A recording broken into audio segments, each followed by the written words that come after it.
Mutual inductance. Mutual inductance इसमें कई बार question पूछने के लिए आया है और कभी भी आ सकता है। तो कल मैंने बताया था आपको सेल्फ इंडक्टेंस, है ना। तो पहले लिखिएगा म्यूचुअल इंडक्शन में, it is the phenomena of production of induced EMF, phenomena of production of induced EMF in one coil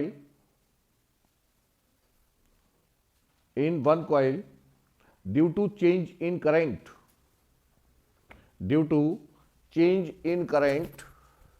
in the neighboring coil, NEIGHBOURING neighboring coil। ठीक है, तो इसका मतलब क्या है बेटे, जो फ्लक्स है सेम वे जैसे कल हमने बताया था वही सेम है कि phi directly proportional to current. इसमें भी phi directly proportional to current है, यानी कि flux is directly proportional to current. बस ये है कि कल वाले में सेल्फ में ही करंट फ्लो हो रही थी, इसमें एक कॉइल में करंट पास होगी, दूसरी कॉइल अपने आप एक्साइटेड होगी। ठीक है, तो ये आ जाएगा फाई, मेरी आवाज कुछ ज्यादा तेज है, phi is equal to M I where M is coefficient. Most important chapter topic है बेटा, इसलिए ध्यान से करना है इसे। ठीक है, इसमें काफी चीजें बताऊंगा मैं आपको। Coefficient of mutual induction, mutual inductance measured in Henry,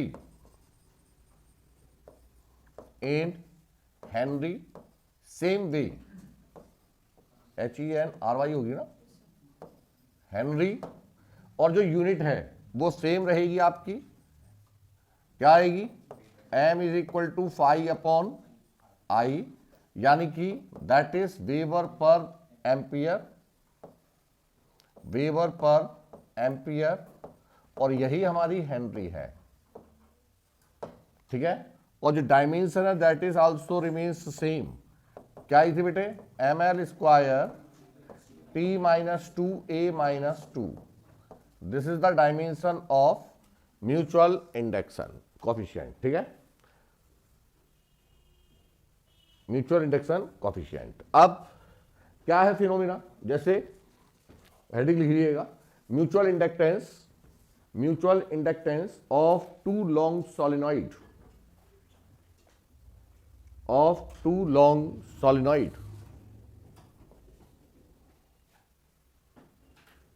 धन्यवाद, शाम का जी है। तो mutual inductance of two long solenoid क्या है हमारे पास, हमने यहां से ये मान लीजिए it is the common axis.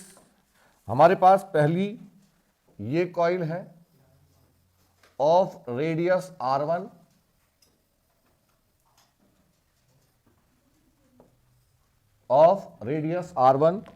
और it is to be placed inside of other coil of radius R2। ठीक है, एक की रेडियस कितनी है, R1 है, एक की रेडियस है R1 और दूसरे की रेडियस है हमारी, बातचीत है थोड़ी देर रुक, आराम से पढ़ लो एकदम, पता लग पेपर में जेई वालों के मतलब अभी फंस गया क्वेश्चन, और ये है R2। ठीक है, तो होगा क्या, देखिए कल हमने फार्मूला क्या लिखाया था, L इज इक्वल टू क्या आया था हमारा, mu naught N square A upon L, है ना, N square A upon L। तो यहां पर है क्या, हमने कहा let this is the first coil, ये है हमारी फर्स्ट कॉइल, और बेटा ये है हमारी सेकंड कॉइल, नेबरिंग कॉइल, और both coils are to be placed at common axis, दोनों की एक्सिस क्या है हमारी, कॉमन। अब when the current of magnitude I flowing through the first coil, किसमें फ्लो कर रही है हमारी, तो now according to Biot Savart law और Ampere's law, whatever Ampere's law, the magnetic field is to be inside in the first coil. तो magnetic field कहां लाई करेगा? इसका जो मैग्नेटिक फील्ड है, मैंने कहा ये है, this is the direction of the magnetic field, exist inside. Exist inside किसका मैग्नेटिक फील्ड है? पहली वाली का। और ये मैग्नेटिक फील्ड किससे लिंक कर रहा है? दूसरी की कॉइल से। Means magnetic line of force, इसकी मैग्नेटिक लाइन ऑफ फोर्स किसके साथ लिंक कर रही है? इस तरीके से। ये जो मैग्नेटिक लाइन ऑफ फोर्स निकलेंगी ये किसके साथ लिंक कर रही है? इस तरीके से। ठीक, तो मींस हम करंट किस में फ्लो करा रहे हैं? पहली वाली में।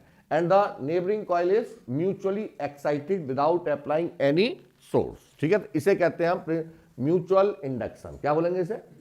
तो इसे ड्राइव नहीं कर रहे हैं। जो एल का फॉर्मूला था बेटे क्या था हमारा? एक साइड लिख दे रहा हूं मैं कि since L is equal to mu not N square into A upon L, into A upon L. यहां पर फॉर म्यूचुअल के लिए क्या आ जाएगा? M is equal to mu not N square को दो पार्ट में ब्रेक कर लीजिए। पहली वाली के नंबर ऑफ टर्न्स n1, दूसरी वाली के number of turns n2 into A upon L. बस ये फार्मूला आपको याद रखना है बेटे। m is equal to mu not n1 n2 A upon L. ठीक है, where n1 is equal to number of turns in first coil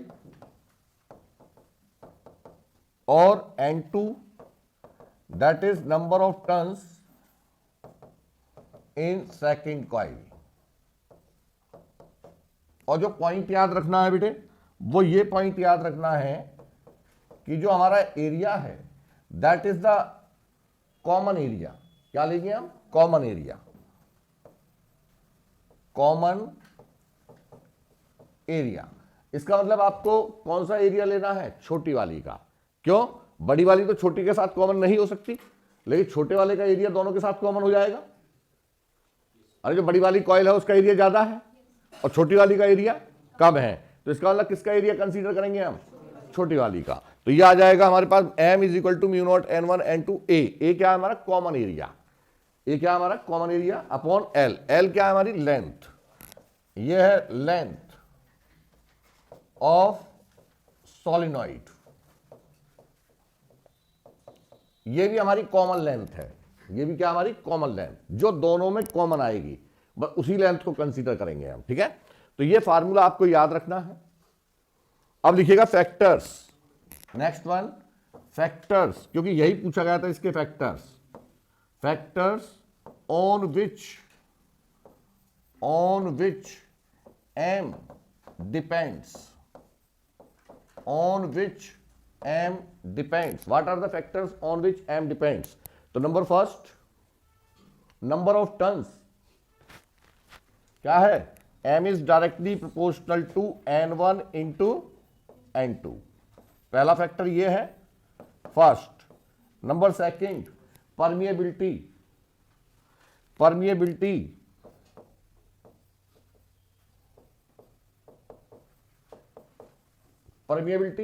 number third common cross sectional area.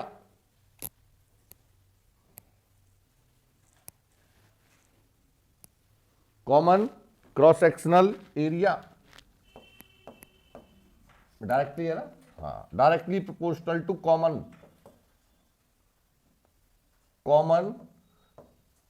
Cross sectional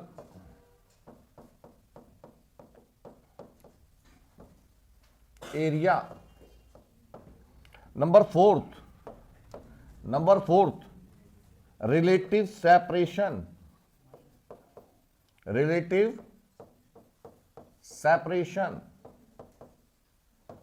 और number fifth relative orientation.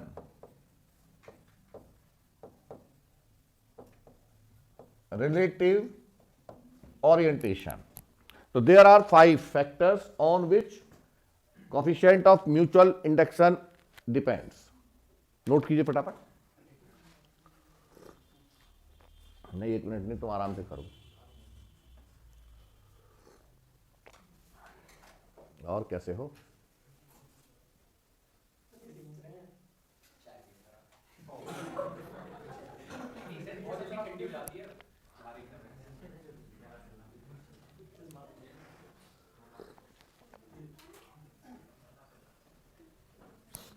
हाँ जी, नहीं उसकी कभी भी ऐसी इच्छा नहीं होती वो गलत शब्द बोले, आप इसे सोचो ही मत करो, बहुत प्यारा बच्चा है ये। हाँ जी, अब देखो बेटे क्या है, relative orientation and relative separation, दोनों चीजें समझिएगा। पहले मैं कह रहा हूं रिलेटिव सेपरेशन, रिलेटिव सेपरेशन पूरा लिख दे रहा हूं, रिलेटिव सेपरेशन। तो एक केस तो बेटा हमारे पास ये है, पहला वाला केस कि दोनों क्या है हमारे पास, means there is no separation between both the coils, both the coils are coincide, कैसे हमारी परफेक्टली कोइंसाइड। तो यहां पर पहला केस क्या है, both coils are perfectly coincide. इसका मतलब ये पहली कॉइल और ये दूसरी कॉइल दोनों क्या है एक साथ perfectly coincide, means no relative separation between the coils, कोई सेपरेशन नहीं है। इस केस में एम मींस जो कपलिंग है that is maximum, that is maximum coupling, maximum coupling. और यदि कपलिंग मैक्सिमम है तो इसका मतलब एम की वैल्यू भी क्या होगी हमारी, दैट इज आल्सो मैक्सिमम। इसे कह सकते हैं perfect coupling and maximum mutual induction, perfect coupling and mutual induction is maximum. ठीक है, दूसरा क्या है कि हमने ये है पहली कॉइल, ये है पहली कॉइल और यहां से हमने, ये है हमारी दूसरी कॉइल। तो इन दोनों के बीच में जो सेपरेशन है ये है हमारा रिलेटिव सेपरेशन, रिलेटिव सेपरेशन और ये रिलेटिव सेपरेशन। अब देखिए यहां से क्या होगा, now it will behave as a magnet when the current is flowing in this coil. तो ये क्या करेगी, it will act as a separate magnet और total magnetic line of force जो है इससे निकल रही है, यहां से मैग्नेटिक लाइन ऑफ फोर्स आ रही है और ये इसके साथ इस तरीके से लिंक कर रही है। हो सकता है कंप्लीटली लिंक कर जाए, हो सकता है पार्शियली लिंक करें, है ना भाई। इसकी जो मैग्नेटिक लाइन ऑफ फोर्स है जब यहां से निकल के वापस आएगी तो इसके साथ लिंक करेगी। ऐसे ही ये मैग्नेटिक लाइन ऑफ फोर्स है, तो हो सकता है पार्शियली लिंक करें, हो सकता है परफेक्टली कंप्लीटली लिंक कर जाए, तो डिपेंडिंग ऑन सेपरेशन। तो म्यूचुअल इंडक्शन की वैल्यू क्या होगी हमारी, कम होगी, क्या हो जाएगी, मैक्सिमम यहां है। जैसे जैसे हम सेपरेशन इंक्रीज करेंगे वैसे वैसे म्यूचुअल कोएफिशिएंट की वैल्यू क्या होगी हमारी, कम हो जाएगी। Getting my point. अब इसी को समझो ओरिएंटेशन से, यहां पर यह है परफेक्ट ओरिएंटेशन, ये क्या हमारा यहां पर ओरिएंटेशन 0 है। और अब इसको यदि हमने इसको इस तरीके से भी रख सकते हैं, ओरिएंटेशन मींस घुमा दिया। तो पहली वाली कॉइल क्या है बेटे, this is the first coil और ये क्या है हमारी सेकंड कॉइल, ये है। तो यहां पर क्या होगा, यदि हम देखेंगे तो जो मैग्नेटिक लाइन ऑफ फोर्स इसके साथ इससे निकल रही है, there is no linking, there is no linking with the neighbouring coil.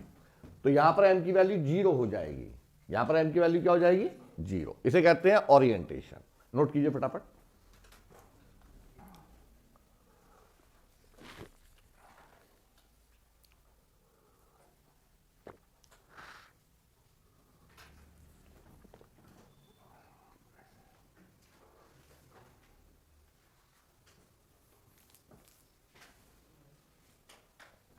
यहां एम क्या होगा, लगभग 0 मान लो, या फिर M that is minimum, that is minimum. यहां मिनिमम नहीं है, यहां तो मॉडरेट है, पार्शियल ही है, लेकिन उस केस में मिनिमम रहेगा, इस केस में मैक्सिमम है।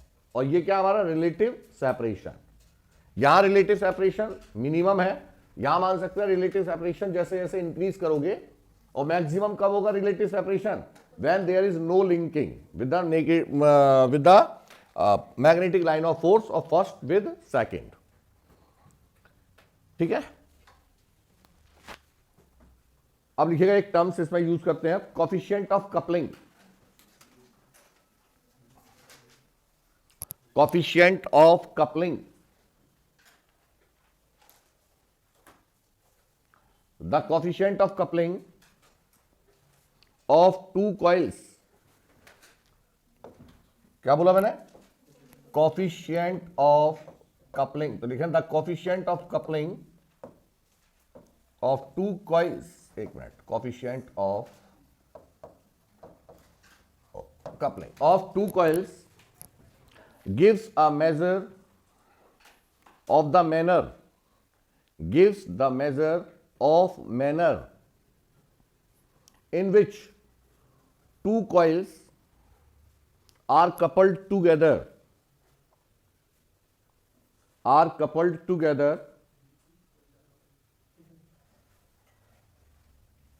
are coupled together।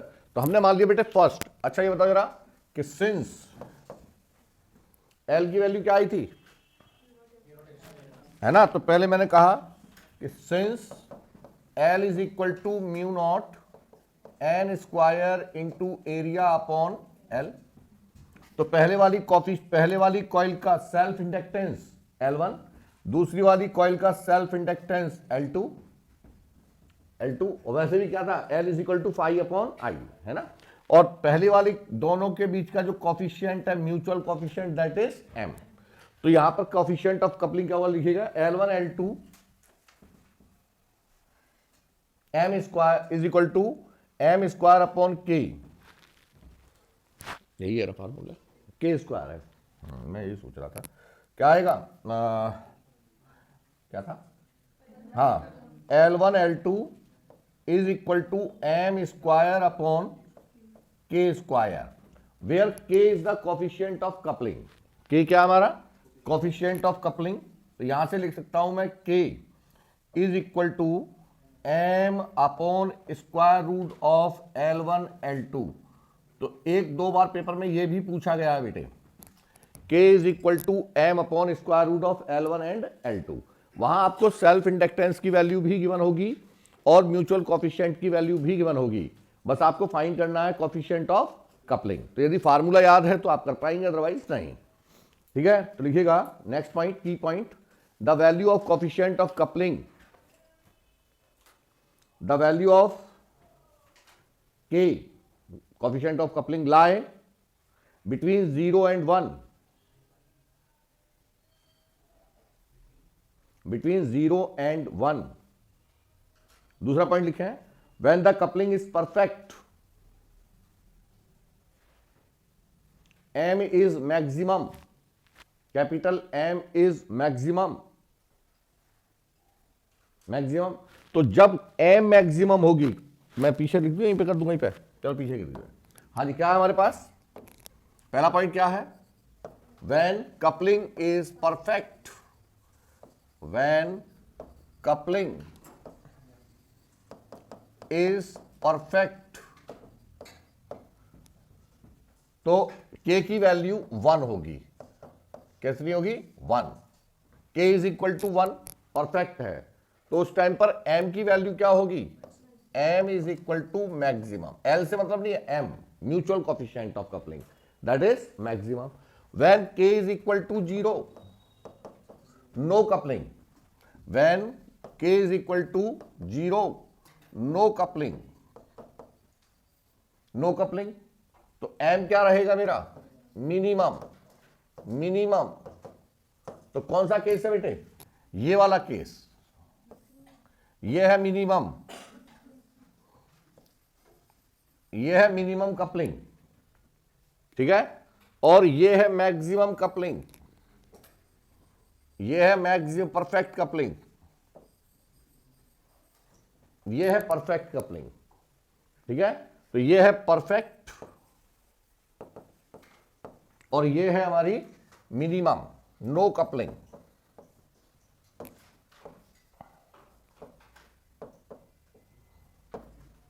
No coupling, ठीक है। तो ये पॉइंट आपको याद रखना है और इस पर क्वेश्चन आ सकता है आपका एजर्सन एंड रीजन में। किसमें आ सकता है ये है most important for assertion and reason. तो ऊपर लिख लीजिएगा एजर्सन एंड रीजन। जो मैंने कपलिंग लिखाई है, जो हमने कपलिंग लिखाई है वो किसके लिए है? एजर्सन एंड रीजन के लिए, ठीक है। और एजर्सन रीजन दोनों में ही आ रहे हैं, जेई में भी आ रहे हैं और एडवांस में भी आ रहा है और नीट में भी आ रहा है, ठीक है। अब नेक्स्ट हेडिंग लिखिएगा, कोई पॉइंट छूट तो नहीं गया?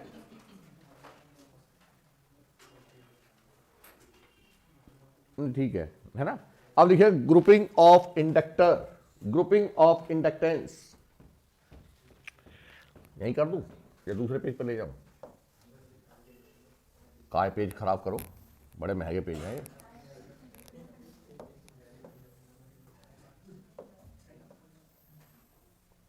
हाँ जी, क्या है? जैसे हमारे पास कॉम्बिनेशन आपने देखा था, series combination of resistance, series and parallel combination of capacitor, ऐसे ही series combination and parallel combination of inductor, ठीक है। जेई मेंस 2022 में क्वेश्चन गया है आके इसका, जेई मेंस 2000, देख लेना चेक करके 1 है या 2 है। 2022 है, मैंने ध्यान दिया था तो, ठीक है। 2022 में गया है और यही क्वेश्चन रिपीट हुआ था आपका नीट में, है ना। सन मुझे याद नहीं है कौन सी में आया था, नीट में। तो बहुत आसान है। सबसे पहले यदि हमारे पास सिंपल कोई म्यूचुअल नहीं है, एम की वैल्यू 0 है, पहला केस लिखिएगा, when M there is no mutual coefficient, there is no mutual coefficient,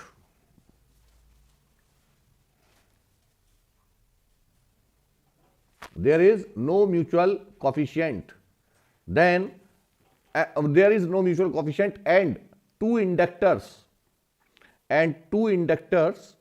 of self inductance, two inductors of self inductance L1 and L2 are connected in series, L1 and L2 are connected in series,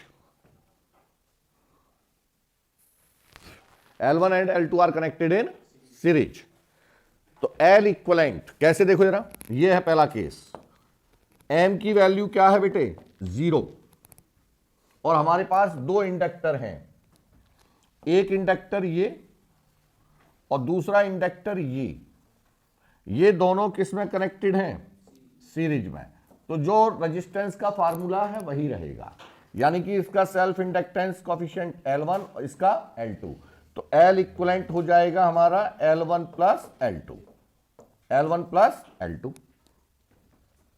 और M is equal to 0 है, और ये हो गया मेरा series combination. और दूसरा क्या है बेटे? Parallel combination. तो उस केस में L equivalent is equal to L1, या मैं डायरेक्ट पूरा लिख दे रहा हूं, क्या आएगा? 1 up parallel 1 upon L is equal to 1 upon L1 plus 1 upon L2 and so on. जो सेम रेजिस्टेंस का था वही रहेगा, ठीक है। अब दूसरा केस लेते हैं जो मोस्ट इंपॉर्टेंट केस है, if M, second case, if M capital M is not equal to 0, M is not equal to 0। पहला समझा आ गया? दोनों सीरीज में है तो L1 प्लस L2 दोनों को ऐड कर देंगे, पैरेलल में है तो L1 प्लस L2, ऐसे ग्रुपिंग आ जाएगी। तो वही सेम रूल अप्लाई होंगे जो हमारे कॉम्बिनेशन ऑफ रेजिस्टेंस के थे, है ना, जो कॉम्बिनेशन ऑफ रेजिस्टेंस। अभी क्वेश्चन कराऊंगा मैं आपको। इफ M is equal to 0, not equal to 0, तो उस केस में फार्मूला याद रखेंगे आप, इन सीरीज कॉम्बिनेशन, पहले याद रखो फार्मूला क्या है बेटे? फार्मूला हमारा L equivalent is equal to L1 plus L2 plus minus M।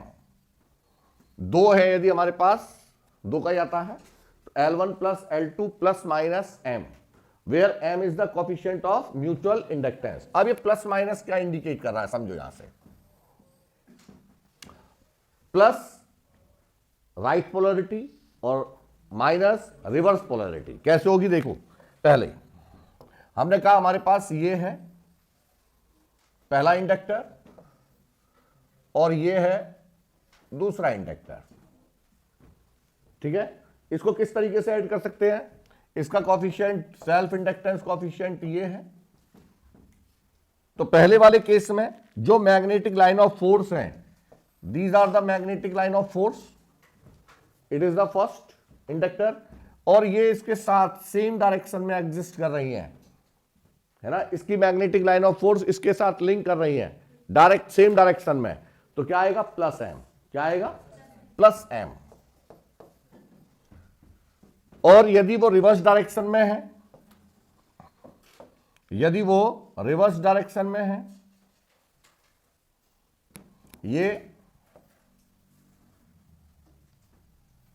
Means यहां से this is the direction of magnetic line of force, और यहां से ये है direction of magnetic line of force, reverse direction. और इसका सेल्फ इंडक्टेंस कोफिशिएंट क्या है, L1, और इसका L2। तो यहां पर आएगा हमारा माइनस एम, माइनस एम। अब आप सोच रहे होंगे कैसे, तो देखिए यहां समझो, मैं इसको दूसरे कलर से, बेटा इसके, ओहो, ये भी हमारी एनर्जी स्टोरिंग डिवाइस है। क्या है हमारी, inductor is also energy storing device which behave as like battery, behave like as battery.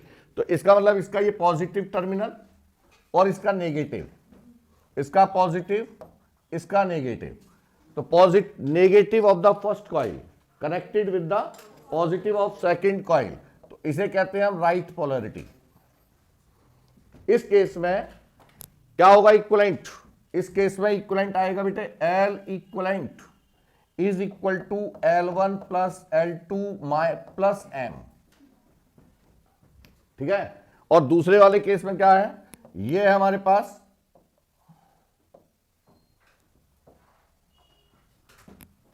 कहीं भी पढ़ लिए होंगे, ये नहीं पढ़ाया होगा आज तक, गारंटी दे रहा हूं मैंने तो पढ़ाया ही है, पढ़ाया है। ये प्लस, ये माइनस, ये प्लस, ये माइनस।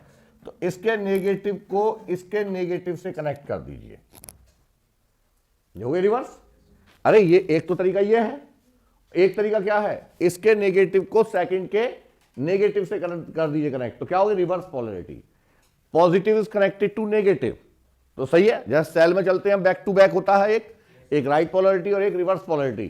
तो ये कौन सा है, बैक टू बैक, ये क्या है हमारा, this is back to back. जैसे सेल के अंदर क्या करते थे, ये बेटे हमारे पास दो सेल हैं, ये तो negative is connected to positive, और दूसरा वाला केस क्या था हमारा कि पॉजिटिव नेगेटिव, नेगेटिव पॉजिटिव। इस तरीके से ये दो बैटरी कनेक्ट कर दी, negative is connected to negative और whatever positive is connected to positive. In that के जो हमारे पास L इक्विवेलेंट आएगा वो क्या आएगा, L1 plus L2 minus M। समझा गया। तो इसी के ऊपर क्वेश्चन आया था जेईई मेंस 2022 में, ठीक है। हाँ नोट कीजिए, हाँ करो।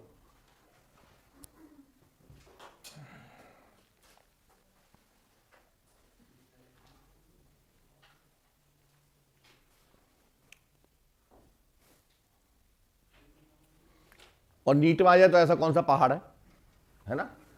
तो यदि कंसेप्ट क्लियर तो हो जाएगा। अब देखिए यहां पर यह है पैरेलल कॉम्बिनेशन, पैरेलल कॉम्बिनेशन, वो आया क्या नाम इसका, तनिष्क नहीं आया, ये भी नहीं आया, क्या नाम है इसका, श्लोक, ये दोनों नहीं आई। और कौन नहीं आया, मासूम, क्या है उसका? वंशिका।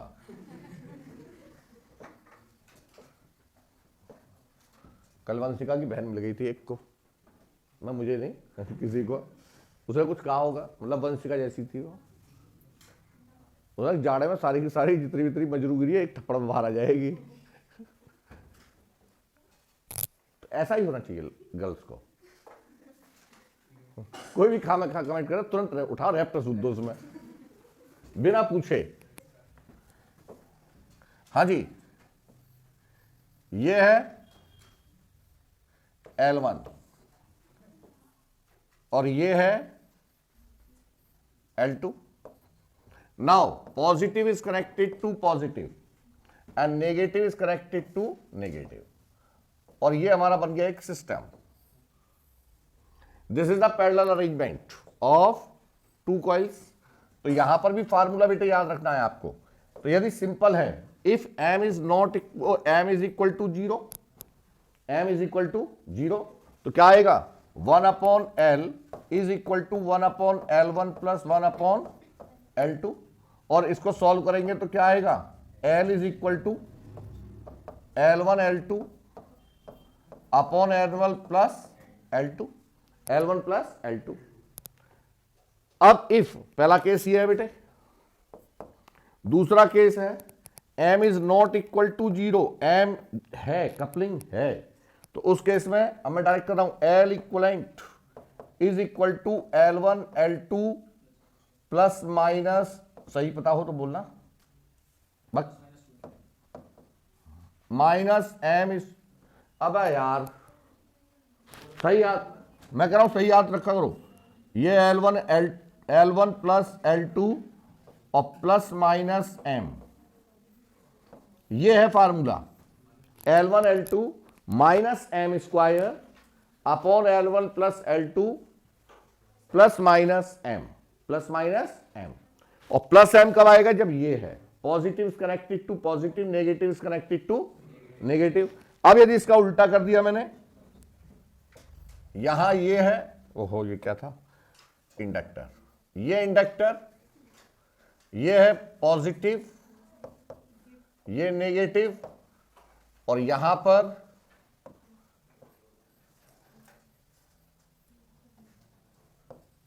ये नेगेटिव, ये पॉजिटिव, ये L1, ये L2, ठीक। Now negative of the first, positive of the first and negative of the second is combined together and arranged a parallel combination, ठीक है, मेक से पैरेलल कॉम्बिनेशन। उस केस में क्या है, L इक्वलेंट यहां पर आएगा माइनस m, क्या आएगा माइनस m, इस वाले केस में क्या आएगा प्लस m। अरे तो कर लोगे, यहां यही रहेगा L इक्वलेंट, तुम्हारा भरोसा नहीं है मुझे बिल्कुल एक पैसे का भी, पता चला अच्छा सर ने कहा तो ऊपर माइनस कीजिए, प्लस कर दो, minus m square upon L1 plus L2 minus m, और इस वाले केस में, इस वाले केस में बोलो, यहां L इक्वलेंट लिखवा दिया मैंने कहा, हाँ ये रहा, ये तो जर्नल एक्सप्रेशन था, ये तो जर्नल हो गया ना। तो इस वाले केस में क्या आएगा L equivalent is equal to L1 L, अरे बेटा मुझे मालूम है यहां बहुत सारे चमत्कारिक बैठे हुए हैं भाई साहब, इनका भरोसा नहीं है मुझे दो पैसे का भी। L1 प्लस L2 और फिर यहां कहेंगे ओ शिट, फिर शिट सिटा से क्या हो रहा है, डन। तो ये है correct polarity and reverse polarity. अब गलत मत कर देना, अब भी कराए तो रैप पे सुन दूंगा, फिर बता रहा हूं मैं, मुझे शकल मत दिखा देना आके।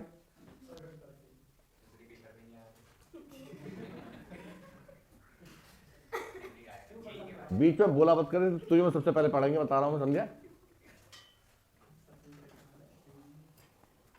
ऐसे तो पेपर में 45 क्वेश्चन ही ना आए, पेपर ही ब्लैंक आ जाए तो है, नीट के एग्जाम से 10 दिन पहले एकदम लॉकडाउन लग जाए तो है, मैं क्या वही तो कह रहा हूं, खाना खा की बात है। एक स्टूडेंट आया 11वीं क्लास में, आकाश से तैयारी कर रहा था वो, और उसे आकाश में समझ में नहीं आया, चलो ठीक है। अब वो आया, हर चीज पर मैं बोलना पाऊँ उससे पहले क्वेश्चन मार्क, सर ऐसा क्यों, मैं आज बात कर रहा था, ये क्या मतलब है, मैं एक शब्द ना बोल, सर ऐसा क्यों, ऐसा क्यों, मैंने कहा यहां लिख ले क्वेश्चन मार्क। देवता सीख तो ले पहले कुछ चीजें कि ऐसा क्यों, ये आगे समझो। हाँ जी, लिखिएगा क्वेश्चन, लिखिएगा क्वेश्चन जो नीट में आया था, नीट जो कितना टिपिकल क्वेश्चन आया था, और अब किसे इसी में उसने इंडक्टर हटाए कैपेसिटर कर दिया था। देखो मैंने कहा ओ माय गॉड,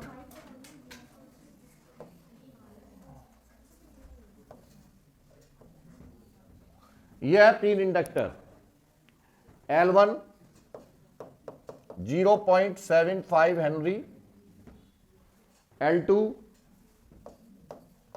0.5 हेनरी और L3 0.5 Henry. Find the L equivalent, ठीक है, फाइंड L इक्विवेलेंट। तो ये दोनों किस में कनेक्टेड है, पैरेलल में, तो इन दोनों का L डैश मान लो, कितना आ गया हमारा 0.5 into 0.5 upon 0.5 plus 0.5 that is 0.25। और अब उसके बाद ये दोनों, ये आ गया हमारे, ये इसका इक्विवेलेंट हो गया, और फिर ये दोनों किस में कनेक्ट हो गए, ये L डैश, ये L डैश, और फिर L equivalent that is L1 plus L dash, it is equal to 1.0 henry answer, ठीक है, 1.0 हेनरी। और जो अब किसे आया था नीट में, वो इससे भी टिपिकल आया था, उसने कहा अच्छा ओ माय गॉड, ये लगा दिए थे उसने, अब किसे कैपेसिटर, बताओ इक्विवेलेंट कैपेसिटेंस क्या हो गया। यहां कराते कराते प्राण सूख गए, उसने पूछा ये 3 तो थे, हाँ, अब इसमें भी देखो, इसमें भी डिस्कशन होगा,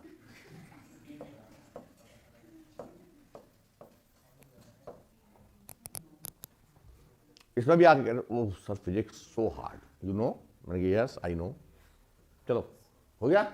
तो ये आया था, ये दोनों क्वेश्चन नीट में आए हुए हैं, ये 2023 में आया है, और ये शायद 16-17 के आसपास का भी आया होगा, ठीक है। अब आगे लिखे नेक्स्ट, समझ में आ गया। तो अब हम कराने जा रहे हैं नंबर ऑफ न्यूमेरिकल्स, क्योंकि बधाई हो ये EMI खत्म हो गया, अब इसका खाली एक एप्लीकेशन रह गया, वो है ट्रांसफार्मर, ठीक है। हाँ जी, क्या रह गया इसका, ट्रांसफार्मर, जो आपके एग्जाम में है, जनरेटर नहीं है या नहीं है,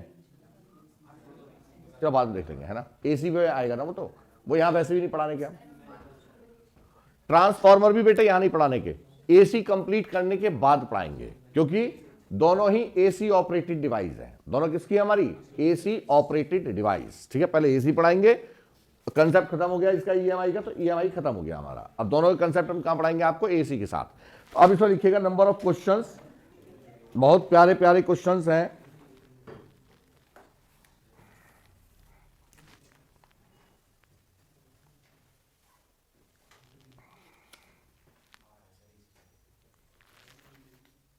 चलो पहला क्वेश्चन लेते हैं, ठीक है।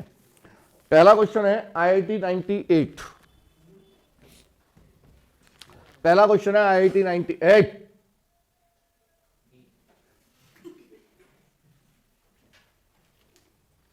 a small square loop of wire side, a small square loop of wire of side small l placed inside a large square loop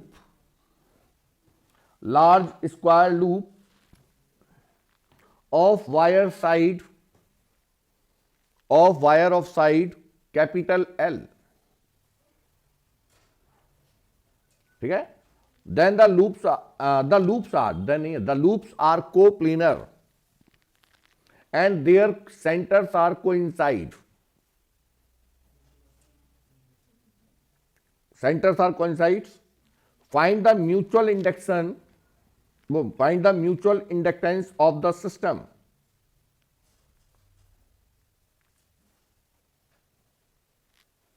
mutual inductance of system. तो इसे लिख लीजिएगा बेटे, ये मेरी अपनी प्रेडिक्शन है। जेई मीन्स 2024, और ऐसा नहीं है कि ये नीट में नहीं आ सकता है, as well as important for NEET, क्योंकि इजी क्वेश्चन है। तो देखिए क्या है, इन्होंने कहा मेरे पास एक बड़ा स्क्वायर लूप है और इसकी साइड है कैपिटल एल, और इसके अंदर एक छोटा स्क्वायर है,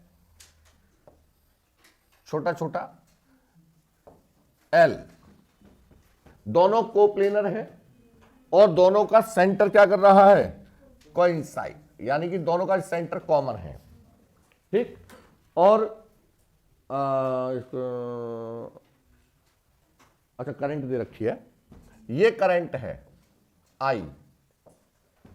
फाइंड, क्या पूछा है उन्होंने, find the mutual inductance of the system. करो, क्या आ गया, म्यू नॉट। हाँ चलो, बहुत ही बढ़िया बेहतरीन आंसर निकाला है आपने, बड़ी जल्दी निकाल दिया, क्या बात है। लिखो पहला ऑप्शन, पहला ऑप्शन लिखिएगा 2√2 mu not I square upon L. दूसरा ऑप्शन है mu not I square upon pi L. तीसरा ऑप्शन है 2√2 mu not I square upon pi L. And fourth option, ये लिख दे रहा हूं, फोर्थ ऑप्शन है mu not I square upon √2 pi L. ये है कैपिटल एल है, हाँ कैपिटल नहीं, एक मिनट, सॉरी बेटे, सॉरी, ये गलत हो गया मुझसे, मैं आई स्क्वायर लिख गया।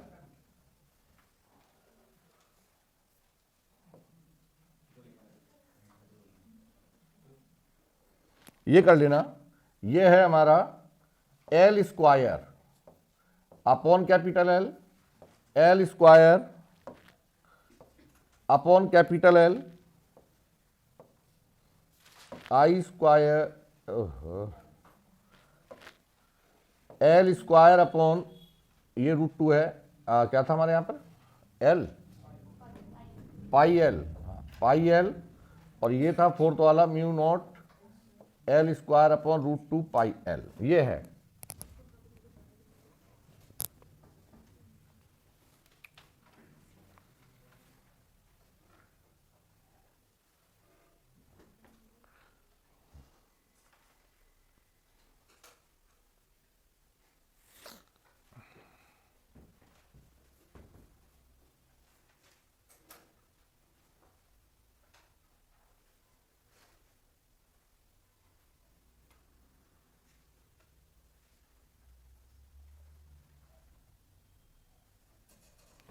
क्या पूछा है इन्होंने, अच्छा ये बताइए।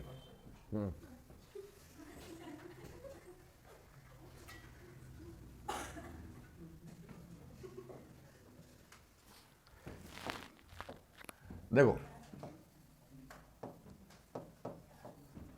हाँ जी बेटा, इन्होंने पूछा 5, नहीं सॉरी m, क्या पूछा है इन्होंने, m। इस m की वैल्यू आपको बतानी है, ठीक है। m बराबर क्या होता है, दो कॉइल है मेरे पास, दोनों कॉइल कैसी हमारी, coincide as well as coplanar. तो इसमें यदि करंट फ्लो करेगी तो ये अपना मैग्नेटिक फील्ड सेटअप करेगा, और इसके मैग्नेटिक फील्ड में दूसरी वाली कॉइल रखी हुई है, उसके एरिया के साथ ये लिंक करेगी, तो क्या आएगा, फ्लक्स आएगा, है ना। तो म्यूचुअल कोफिशिएंट की वैल्यू क्या होगी, पहले तो फार्मूला बताओ, m बराबर फाई अपॉन आई नहीं निकाल दूंगा मैं। अरे कोफिशिएंट ऑफ म्यूचुअल इंडक्टेंस क्या होता है, m is equal to phi upon I, phi is equal to M I, phi is equal to, तो ऐसे सोचा करो ना, और phi is equal to B into area, किसका मैग्नेटिक फील्ड, और एरिया किसके साथ लिंक करेगा, कॉमन के साथ, तो ये आ जाएगा। अरे एरिया किसका लेंगे, जो कॉमन है, एरिया किसका होगा, जो कॉमन है ना। तो बताइए इसका मैग्नेटिक फील्ड कैसे निकालेंगे,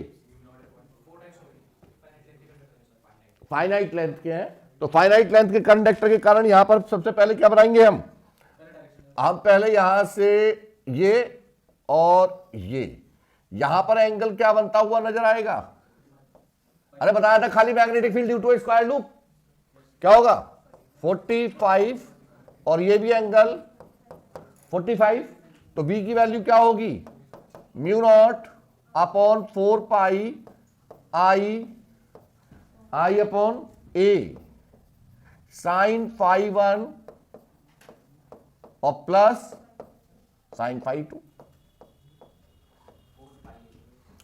म्यू नॉट अपॉन 4 पाई, मेरी 4 पाई, ठीक है। और a क्या है बेटे, a परपेंडिकुलर डिस्टेंस, तो इसका मतलब यहां से यदि हम कैलकुलेट करेंगे तो b1 की वैल्यू क्या आएगी mu naught upon 4 pi I upon a perpendicular distance l/2। अरे यहां से लेकर यहां तक की डिस्टेंस क्या होगी l/2, और ये हो जाएगा 2 इंटू साइन 45, ठीक है, 2 साइन 45 कैलकुलेट कर लोगे, और इसकी वैल्यू क्या आएगा, 4 से 4 काट दूं क्या, हाँ उड़ा दो, उड़ गया, तो साइन 45 की वैल्यू तो √2 नीचे आ जाएगा, तो b1 की वैल्यू कितनी हो गई mu not I upon √2 pi L, ये तो एक कंडक्टर के कारण मैग्नेटिक फील्ड है, कितने कंडक्टर है 4, अरे कितने कंडक्टर दिखाई दे रहे हैं इसमें 4, तो यहां पर बोलो मैग्नेटिक फील्ड सबका ही, तू वास्तव में मेरे हाथ से मार खाने वाला है, 4 इंटू b1, तो यह आ जाएगा मेरे पास 4 से 2√2 आ गया, अरे 2√2 mu not I upon pi L. Area किसके साथ लिंक करेगा, दूसरे का एरिया कितना होगा एल स्क्वायर, दूसरे का एरिया, तो आ गया फाई इज इक्वल टू, इसमें मल्टीप्लाइड कर लें 4b1 into L square into और डिवाइडेड बाय तो ये वाला ऑप्शन सही है, आई से I cancel out, third option is correct, कर लोगे, अब क्या करोगे तो हो गया।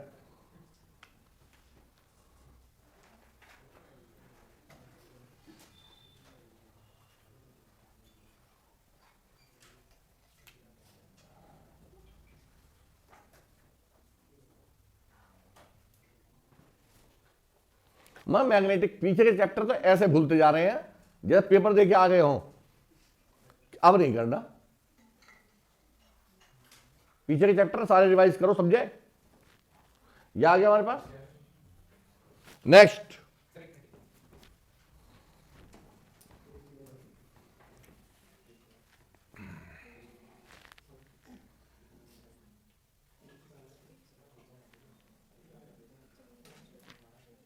जी, नेक्स्ट लिखिएगा फिगर शो अ वायर, क्या हुआ नोट नहीं हुआ अभी, यशिका क्या रह गया, अरे ऐसा आई कैंसिल नहीं आउट एम कुछ आई,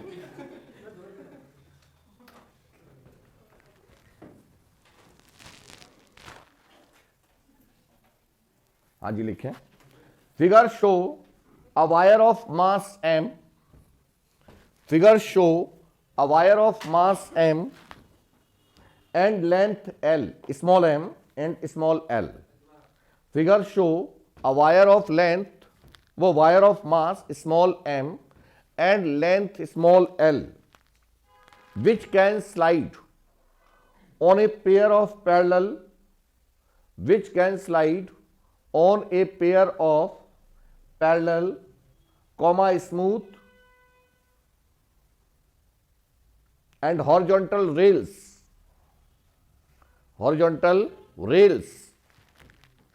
placed in vertical magnetic field,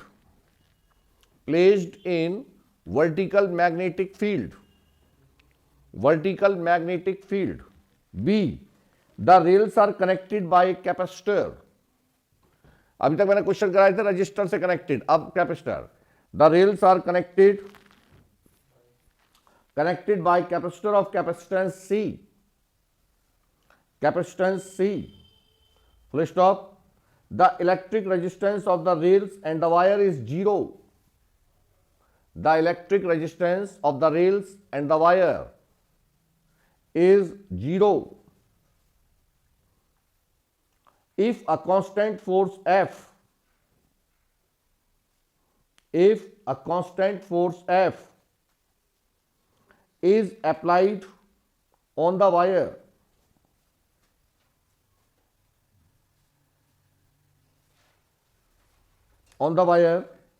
then find the acceleration of the wire.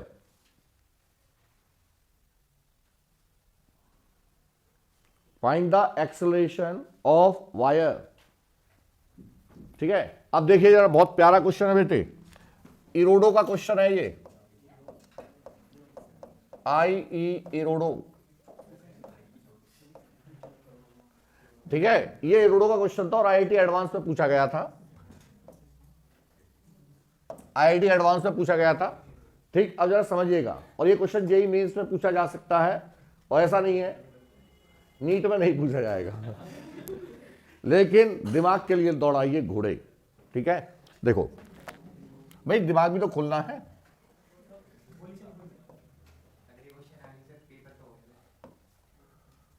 हम ना सुधरेंगे, कसम मातृभूमि की.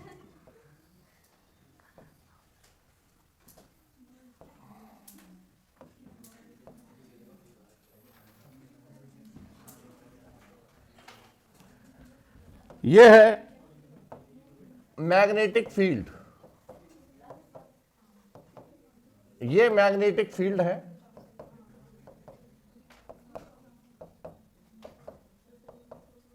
वर्टिकल मैग्नेटिक फील्ड, और इस पर ये वायर रखा हुआ है, और इसके ऊपर हमने फोर्स लगा दिया. This is the applied force capital F. Rails और वायर का रेजिस्टेंस कितना है? 0. रेल्स और वायर का रेजिस्टेंस क्या है हमारा? 0. ये हमारा फोर्स है.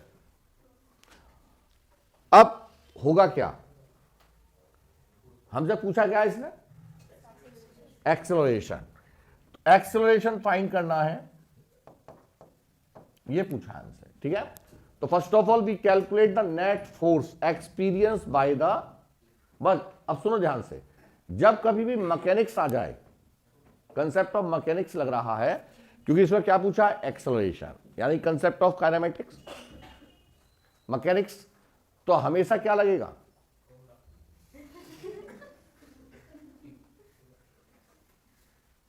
क्या लगेगा? Net force experience by the wire is equal to mass into acceleration. यही तो है. तो सबसे पहले दिमाग में क्लिक क्या करना चाहिए कि भाई नेट फोर्स एक्सपीरियंस्ड. अरे आने के लिए कहीं से भी आ सकता है बेटी, टिपिकल लेवल में भी तो आता है क्वेश्चन. एक तो यही आ गया टिपिकल में, तो क्या करोगे? तो कम से कम आंसर याद रहे. तो net force experienced by the wire,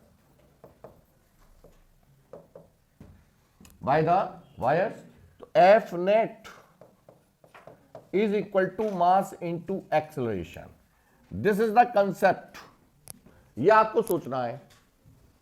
अब ये सोचिए कि जब हमने इस कंडक्टर को, ये कंडक्टर है, और इस कंडक्टर के ऊपर हमने फोर्स लगाया, तो कितने क्या होगा? EMF will induced. यही तो बताया था मैंने.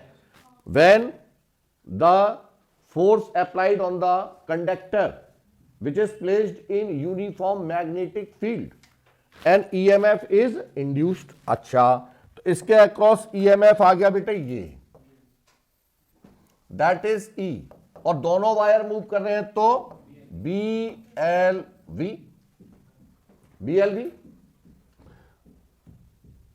ये आ गया E। अब इस इंड्यूस्ड EMF के कारण क्या होगा, करंट फ्लो करेगी, करंट आएगी, करंट क्या होगी, because it is connected with the charge, oh sorry, connected with the capacitor, connected with the, और capacitor is an electrical device which stores the energy in the form of potential. और क्या है यार, electro, कौन बोला था potential? मेरी शक्ल बहुत गंदी है, देख के बोला करो क्या है, इन the form of electrostatic field. तो क्या आएगा देखिए यहां पर Q बराबर C इंटू V, और V कौन रोल प्ले करेगा, V क्या है, इंड्यूस्ड EMF। तो इसका मतलब सबसे पहले देखो कंसेप्चुअल क्वेश्चन है बेटे, ये कंसेप्चुअल। तो Q बराबर C into E, that is equal to, Q is equal to C, ओहो, C into E, V L V। Current क्या होती है, rate of change in charge. तो by the definition of current I is equal to D Q upon rate of change in charge. तो इसका मतलब हम लिख सकते हैं dy upon D T, Q की value C B L V, which quantity is constant and variable. तो देखो C, this is the capacity of the capacitor that is remains constant, magnetic field is uniform constant, length of the conductor is also only V, that is variable, that depends on the force applied। किसके ऊपर depend करेगा, how much the force to be applied on the conductor। तो हम क्या लिखेंगे इसे, C B L dV upon dt, and dV upon dt बेटा क्या होता है, एक्सेलरेशन। तो I is equal to C B L into A, यह आ गया, वेयर A इज, यहां पर A is equal to dV upon dt। ठीक, अब यहां तक तो बात आ गई हमारी, मींस करंट फ्लो करेगी। अब जब करंट फ्लो करेगी तो अब करंट के कारण जो भी करंट, किसी भी, मैंने कहा सपोज इस वाली डायरेक्शन में करंट फ्लो कर रही है, हमने फोर्स ऐसे लगाया, तो पहले बताओ यदि हम इसे इधर लेके जा रहे हैं तो करंट किधर मूव करेगी, सोचो, मैंने बताया था ये राइट हैंड पाम रूल। तो in the direction of magnetic field put the fingers, and this is the direction of, हथेली के परपेंडिकुलर क्या होगा, फोर्स। तो हथेली इधर कर दो, ये चला गया फोर्स, फोर्स की डायरेक्शन में पाम, फोर्स की डायरेक्शन में, और उंगली की डायरेक्शन में, मतलब मैग्नेटिक फील्ड की डायरेक्शन में फिंगर्स। तो करंट किधर आएगी, डाउनवर्ड। करंट की डायरेक्शन हो गई डाउनवर्ड। करंट की डायरेक्शन क्या है, this is the direction of current. ये हटा दो, ये है, नहीं आई समझ में, अरे मैग्नेटिक फील्ड की डायरेक्शन में, ठीक है, ये आ गया हमारे करंट। अब सुनो ध्यान से, जब ये करंट लगा दी, नाउ करंट, अब हम क्या कर रहे हैं कि current carrying conductor is placed in uniform magnetic field. Current carrying conductor, तो इसके ऊपर फोर्स एक्सपीरियंस करेगा, वो फोर्स क्या होगा, ILB, और चूंकि length is perpendicular to the direction of magnetic field, this is, तो फोर्स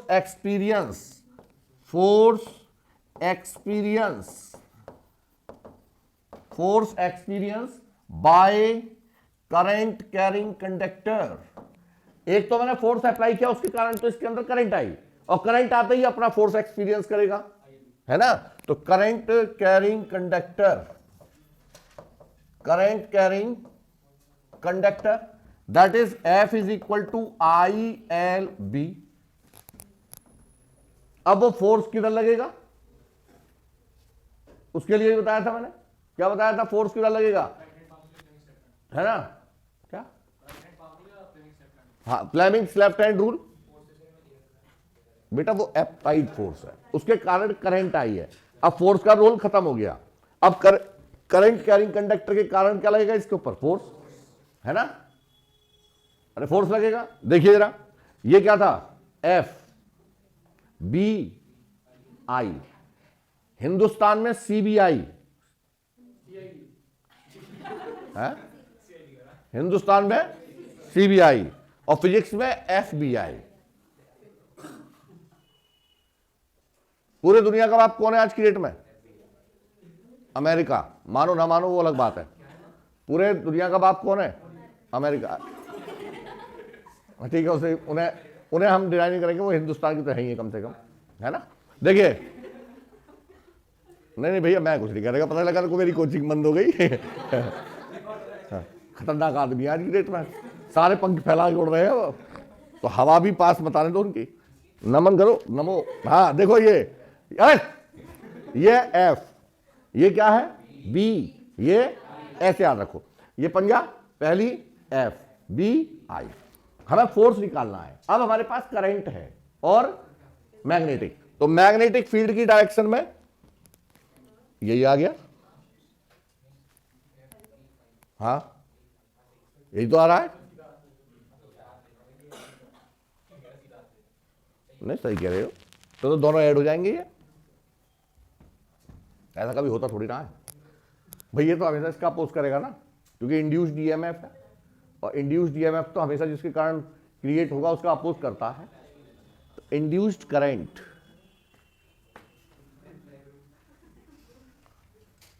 ये क्या हुआ,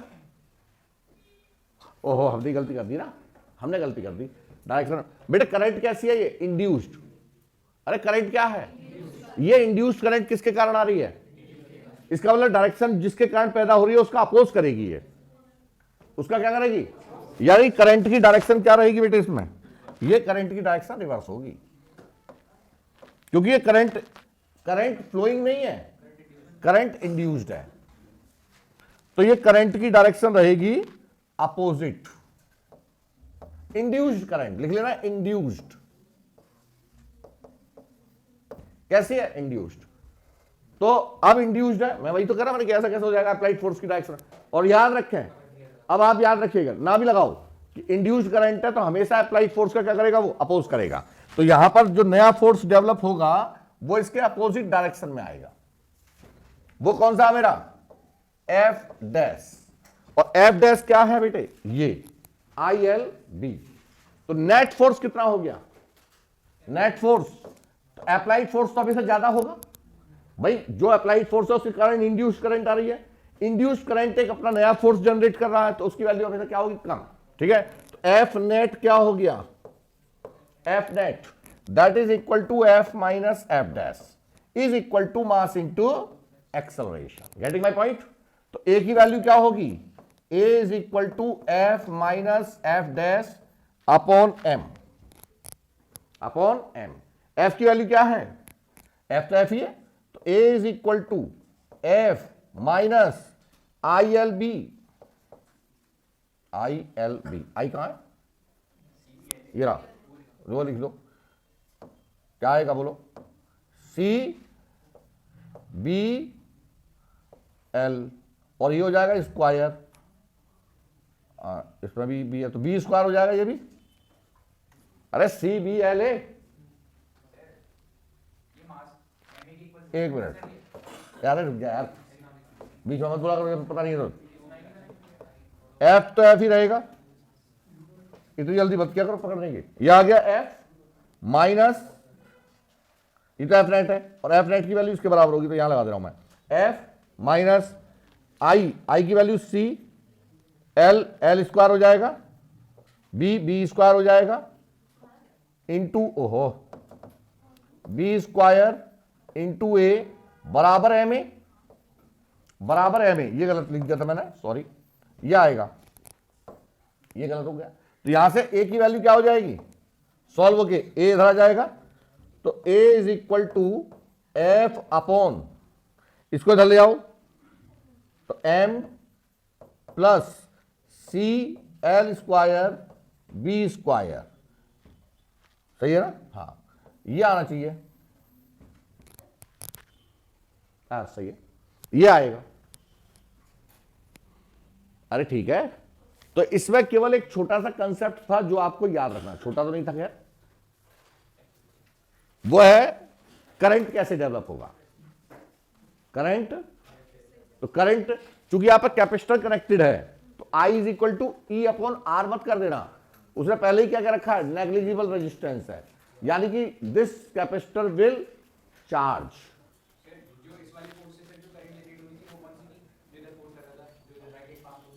इस वाले फोर्स के कारण कोई करंट जनरेट नहीं हो रही है, इस वाले फोर्स के कारण तो इंड्यूस्ड ईएमएफ आ रहा है, वो इंड्यूस्ड ईएमएफ इंड्यूस्ड करंट पैदा करेगा, ठीक है। और वो इंड्यूस्ड करंट पैदा होते ही इसके ऊपर क्या लगा देगी, कंडीशन, यानी कि एक अपोजिट डायरेक्शन में फोर्स क्रिएट कर देगी।